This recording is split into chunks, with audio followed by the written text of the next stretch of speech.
अस्सलाम वालेकुम जी। मैं doctor Umar pain relief clinic से आपसे मुखातिब हूँ।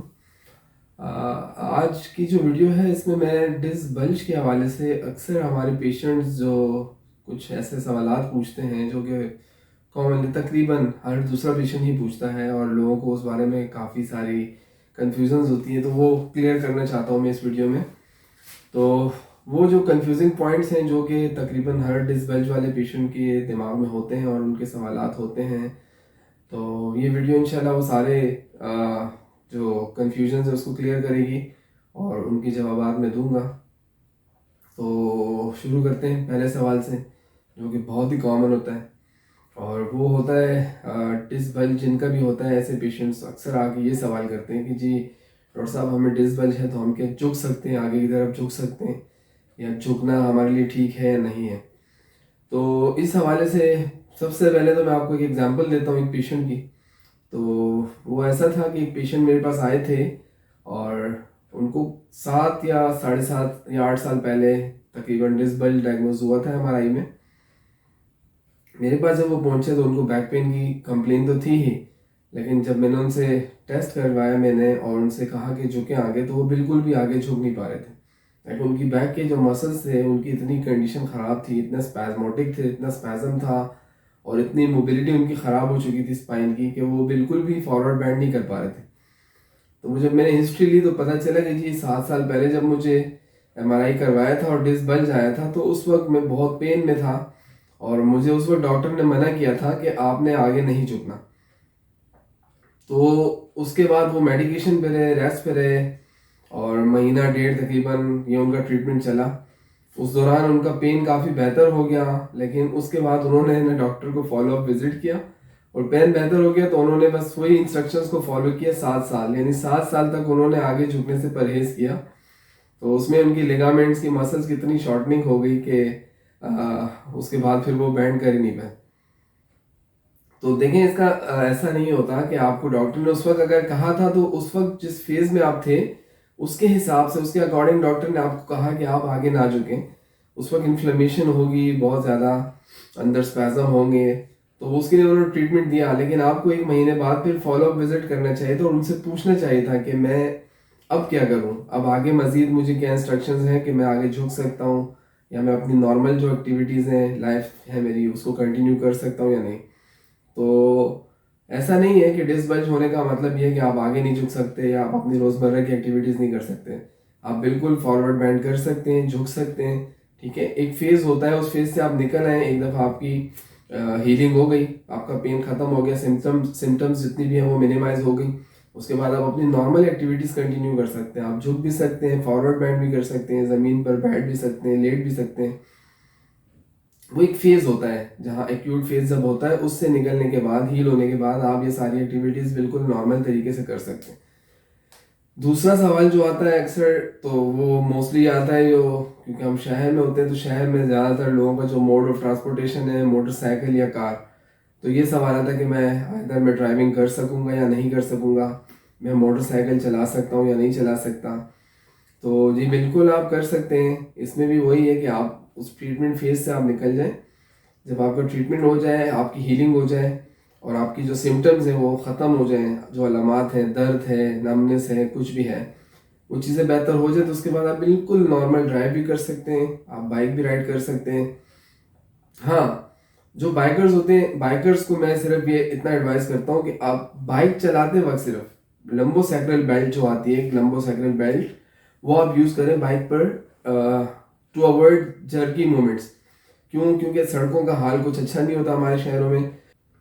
तो बाइक का जो सस्पेंशन सिस्टम होता है या जंप का जो सिस्टम होता है वो कार की तरह कंफर्टेबल नहीं होता, बाइक में झटके ज़्यादा लगते हैं।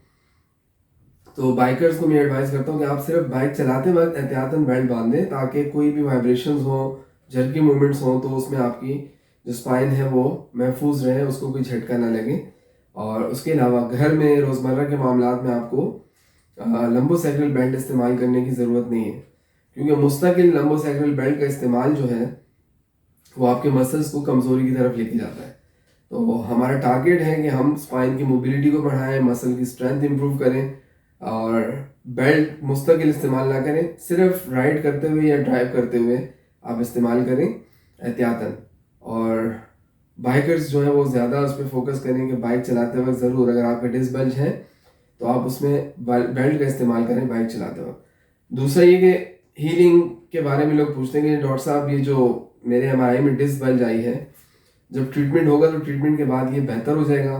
तो मैं आज तक ये समझ नहीं पाया कि लोग क्या चाहते हैं, लाइक समझते क्या है लोग कि अगर हम ट्रीटमेंट के 3 महीने के बाद एमआरआई करवाएंगे तो जो पिछली एमआरआई में डिस्क जो बाहर निकली हुई है तो नेक्स्ट जब हम एमआरआई करवाएंगे आफ्टर ट्रीटमेंट तो वो वापस अंदर जा चुकी होगी। ऐसा बिल्कुल नहीं होता।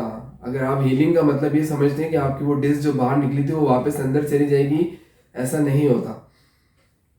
डिस्क जो एक दफा बाहर आ गई वो आ गई, वो रिवर्सिबल नहीं होती। इवन के सर्जरी भी जब करते हैं तो उसको रिमूव किया जाता है, जो बाहर उसका पोर्शन आता है जो कंप्रेस कर रहा है आपकी कॉर्ड को या नर्व रूट को, उसको रिमूव कर दिया जाता है, उसको वापस अंदर नहीं किया जा सकता। वो एक जेली टाइप स्ट्रक्चर है जो एक दफा बाहर आ गया तो आ गया, वो वापस रिवर्स नहीं होता। तो हीलिंग का मतलब आप ये नहीं समझे, हम जो हीलिंग कहते हैं कि हील हो गया, हीलिंग का मतलब आपका पेन खत्म हो गया, आपका मसल जो स्पैजम में था वो रिलैक्स हो गया, फ्लेक्सिबल हो गया, और आपकी जो सिम्टम्स थी वो सबसाइड हो गया, आपको दर्द नहीं हो रहा, आपकी स्पाइन की मोबिलिटी अच्छी हो गई, आपकी रोजमर्रा एक्टिविटीज सारी नॉर्मल होने लग गई हैं, आपको जो काम करने में दिक्कत होती थी आप वो सब अच्छे और नॉर्मल तरीके से करने लगे। इससे हीलिंग कहते हैं। बाकी 3 या 4 महीने के बाद अगर आप एमआरआई करवाएंगे तो उसमें आपको कोई चेंज नहीं मिलेगा, वो पिछली एमआरआई जैसा ही होगा, लेकिन आपकी सिम्टम्स खत्म हो जाएंगी, आपकी जो दर्द की तकलीफ थी वो खत्म हो जाएगी। तो हमारी नज़र में हीलिंग ये है। और आप भी ये बात समझ लें कि हीलिंग का मतलब हरगिज़ ये नहीं होता कि एमआरआई में जो चेंजेस आई थी 3 महीने बाद एमआरआई करवाने से आपको दोबारा उसमें कोई तब्दीली नजर आएगी। तो डिस्क बल्ज के साथ भी आप एक अच्छी नॉर्मल ज़िंदगी गुजार सकते हैं, आप सारे काम कर सकते हैं। और कई बार तो ऐसा भी होता है कि कुछ लोग इतनी शदीद बैक पेन की कंप्लेन के साथ आते हैं, लेकिन जब उनका एमआरआई करवाया जाता है तो उनकी एमआरआई में कोई चेंज नहीं होता, वो बिल्कुल नॉर्मल होता है, लेकिन वो बहुत पेन में होते हैं। और कई ऐसे होते हैं कि जिनको एमआरआई में अच्छी खासी चेंजेस होने के बावजूद इतनी तकलीफ नहीं होती। तो इस चीज़ को उससे बिल्कुल रिलेट ना करें। आप जिस बल के साथ भी एक नॉर्मल ज़िंदगी गुजार सकते हैं, आप जिम एक्टिविटीज़ भी कर सकते हैं, आप दौड़ भी सकते हैं, आप बाइक भी चला सकते हैं, आप कार भी ड्राइव कर सकते हैं। बस आपको अपने मसल्स के ऊपर आपको थोड़ी मेहनत करनी पड़ती है, आपको अपने मसल्स की कोर स्ट्रेंथ को बिल्ड करना पड़ता है। और हमारा रोल इसमें यह है कि हम जहाँ जहाँ मस्कुलर रिस्ट्रिक्शन है वो क्लियर करें, मस्कुलर नॉट्स हैं उनको क्लियर करें, मसल स्पैजम्स हैं उनको हम बेहतर करें, आपकी स्पाइन की मोबिलिटी पे काम करें, उसकी एडजस्टमेंट अच्छी करें। और आपका काम है आप अपने मसल्स को एक्सरसाइज करके स्ट्रॉन्ग करें, इतना स्ट्रॉन्ग करें कि वो आपके रोज़मर्रा के मामलात का लोड ले सकें। तो ये कुछ सवालात थे पेशेंट्स के जो कि मोस्टली हमसे पेशेंट्स पूछते हैं, तो मैंने सोचा एक वीडियो बना के वीडियो के ज़रिए ये पैगाम दे दूं और सबको बता दूं ताकि ये कन्फ्यूजन्स लोगों की क्लियर हों। आगे इंशाल्लाह मैं मज़ीद वीडियोस भी बनाऊंगा इस पे, और स्पाइन से रिलेटेड जितने भी इश्यूज होते हैं और उनकी ट्रीटमेंट्स के हवाले से और उनकी होम रेमेडीज़ के हवाले से, उनको आपने खुद सेल्फ मैनेजमेंट कैसे करनी है, इन सारी चीज़ों के बारे में हम वीडियोस बनाएंगे। एक पूरी सीरीज़ में इंशाल्लाह लॉन्च करूँगा अपने चैनल से। तो हमारे साथ कनेक्ट रहने के लिए आप हमारा यूट्यूब चैनल ज़रूर सब्सक्राइब करें और इसको आगे अपने फ्रेंड्स एंड फैमिली में भी शेयर करें। टेक केयर, अल्लाह हाफिज़।